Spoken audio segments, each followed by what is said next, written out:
I'm here with Matt Goldston. Mm-hmm. Yes. Yes. And Lunch with a Hero. What branch of the military did you serve with? Marine Corps. Marine Corps. Mm-hmm. What years did you serve? 2005, 2013. Oh wow, so math 6 years? Did the full 9 almost. 9. God, 9. am I an idiot? It's just like off today. It's 9 years. It's actually like 8 years. 8 11 years. months 8 years, 11 months, 5 days. Yeah. 76 hours. Yeah. So.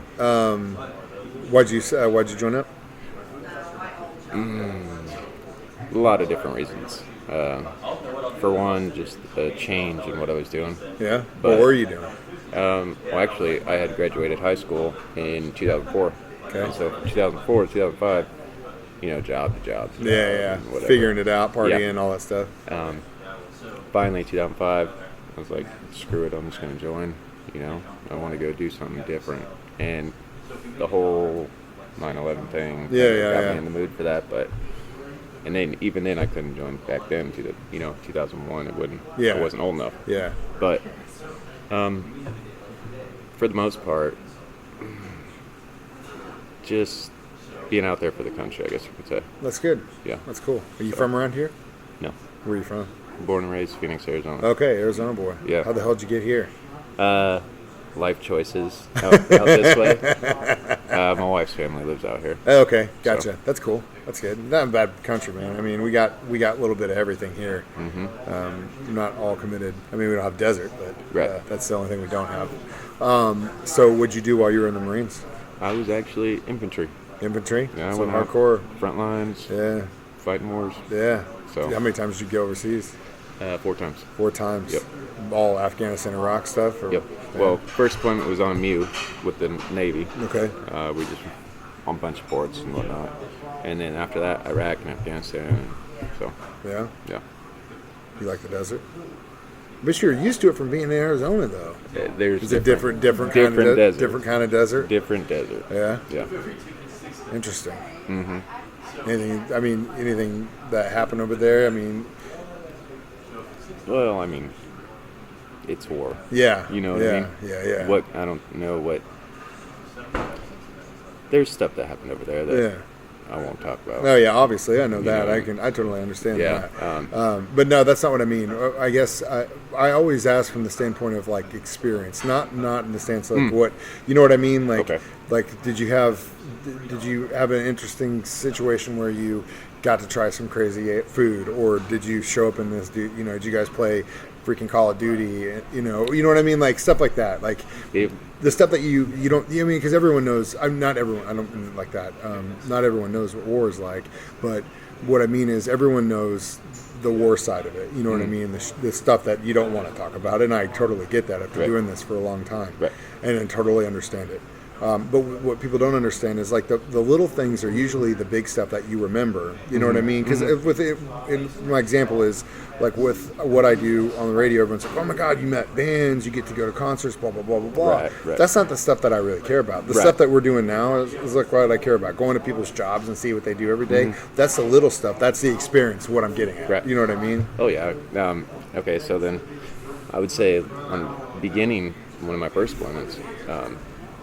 Out in the middle of the desert, literally just out there, nothing. Yeah. For miles and miles and miles, and I mean, being out there, you get care packages and stuff in the mail. So you're waiting for that guy to get his Xbox or his PlayStation. Yeah, the pieces. Yeah, and then, you're waiting for your fob or your patrol base, whatever, to get the weights in so you can start working out. Yeah. And it's little things like that. That's really cool that that's the way it works, and you just kind of slowly build it all up. Yeah, well, we start from absolutely nothing, and we'll build huts and build Connex boxes out there. They'll bring them, they'll ship them to us, and build up base and all that stuff, but. Camaraderie too. Yeah. Being around a bunch of your guys. Yeah, it's a team thing. I feel you. I'm huge on that. That's a big deal. That's cool. Yeah, I ran a squad out there, and I look at them as family more than my own family. Yeah. It's one of those things that, especially when you go through something like that. I mean, those are your guys forever. You know, years don't make you stronger. It's I guess experience. You know.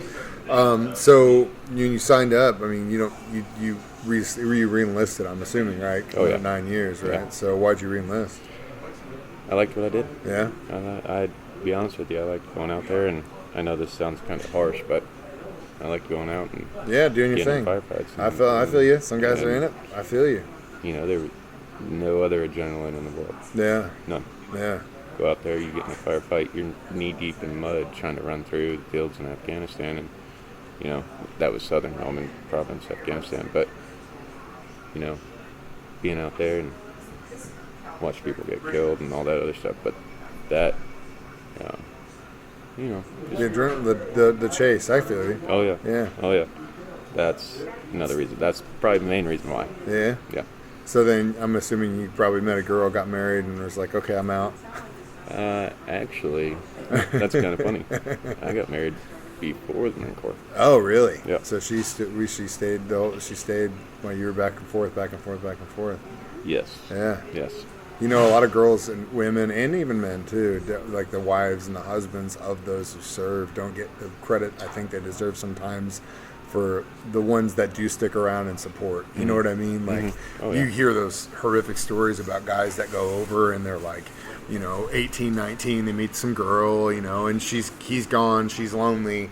He comes back and she's taken everything. That's like the most god-awful story in the world. And, screw her, stupid bitch, right? Well, the chicks that stick around and go through that. I mean, my mom was one of them, and he was over 4 times too.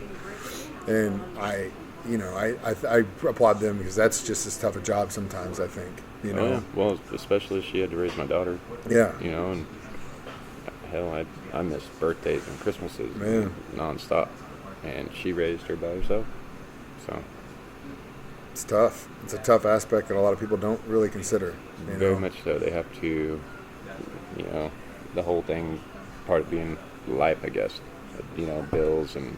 Yeah, life goes on. It doesn't stop when you leave. Yeah. So it's incredible. Well, I guess today is kind of a special one because Veterans Day is coming up on Saturday. So yep. Thank you again for your service. Well, thank you. Thank you for coming to lunch today, and thank you to all those who served. Again, this is why I do it. I think the coolest thing about this whole deal is that every individual story is different. Every experience is different. It's not all blanket. It's not stripes. It's not platoon. It's not Apocalypse Now. It's every single situation is different. Right. You get the same start almost always. Always. But then it's just a billion different paths. So thank you so much for your service, and thanks for coming today. Thank you.